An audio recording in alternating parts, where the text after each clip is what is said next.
2011 में ममता बनर्जी मां माटी मानुष की माला झपकर सीएम बनी, लेकिन देखते ही देखते मां में से दुर्गा मां गायब। माटी पर घुसपैठियों को बसा दिया और मानुष में सिर्फ एक ही कौम को गिना जाने लगा। इंशाल्लाह। पहले कार्यकाल में ममता ने रखी तुष्टिकरण की नींव। सत्ता में आते ही ममता बनर्जी ने खास वर्ग का वोट ठोस करने के लिए हिंदुओं की जिंदगी से फुलटोस खेला। अपने सबसे पहले फैसले में से उन्होंने मान्यता प्राप्त 200 मतों को बढ़ाकर 10,000 तक करने का ऐलान किया। खातूनों के लिए स्कॉलरशिप, हज हाउस, पश्चिम बंगाल पीएसएससी में खास वर्ग आरक्षण, इमामों को सैलरी।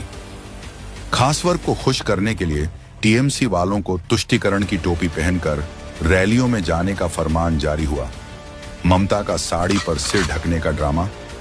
अभिषेक बनर्जी जनसभाओं में कल पड़ने लगा। कट्टरपंथी धर्म गुरुओं से समर्थन लिया गया और इमामों को प्रवक्ता बना दिया गया।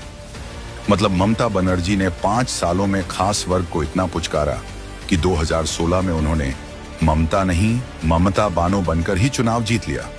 दूसरा कार्यकाल हिंदू विरोध का काल। 2016 से 2021 तक ममता बनर्जी का दूसरा कार्यकाल नहीं, हिंदू विरोध का खुला ऐलान था। इस बीच 20 में से 12 जिलों में खास वर्ग की आबादी 20% से बढ़ी और उसी तेजी से दुर्गा विसर्जन पर बैन, मुहर्रम को वीआईपी ट्रीटमेंट मिलने लगा। 2017 में आरएसएस चीफ मोहन भागवत का कार्यक्रम कैंसिल, लेकिन उसी ऑडिटोरियम में जमात पार्टी को सुप्रीम कोर्ट के खिलाफ प्रोटेस्ट की इजाजत दी गई। 2018 में पंचायत चुनावों में वोट न देने वाले हिंदुओं को जिंदा जलाया गया। 2019 में सीएम योगी के चॉपर को लैंडिंग की इजाजत नहीं मिली।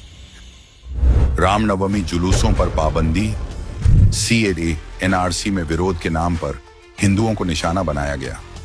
2020 में जेपी नड्डा और कैलाश विजयवर्गीय की गाड़ियों पर हमले और 2021 के चुनाव रिजल्ट के बाद रातों रात टीएमसी को वोट न देने वाले हिंदुओं का नरसंहार। दीदी का लोकतंत्र अब ममता बानो का शर्या मॉडल बन चुका था। तीसरा कार्यकाल बंगाल में कट्टरपंथियों का स्वर्ण काल। तीसरी बार सत्ता में आते ही ममता बनर्जी ने सेक्युलरिज्म का दिखावा भी छोड़ दिया। 40+ खास वर्ग के लोगों को टिकट देकर विधानसभा को बांग्लादेशी पार्लियामेंट जैसा बना दिया। चुनाव परिणाम के दिन ही हिंदुओं पर हमले हुए और पलायन शुरू हुआ। टीएमसी विधायक हुमायूं कबीर ने 2 घंटे में हिंदुओं को गंगा में बहाने की धमकी दी। सिद्दीकुल्लाह चौधरी ने सड़कें जाम करने का फार्मूला बताया। तो ममता का लेफ्ट हैंड कहां जाने वाला फिरहाद हकीम ने हिंदुओं के धर्म बदलने की धमकी दी। सरकार के संरक्षण में संदेश खाली में शाहजहां शेख अजमेर कांड दोहराया।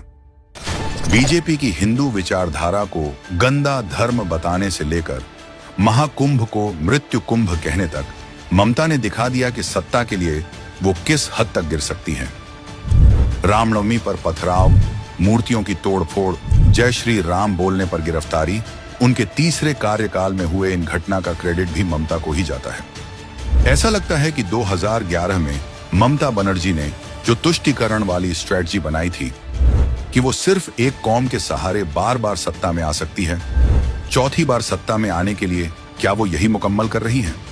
और शायद यही वजह है कि बंगाल में कट्टरपंथियों को खुला मैदान मिला हुआ है। लेकिन अब हिंदुओं के पास फिर एक बार मौका आया 2026 में ममता बनर्जी को उखाड़ फेंकने, बंगाल को फिर से हमार बंगला बनाने का।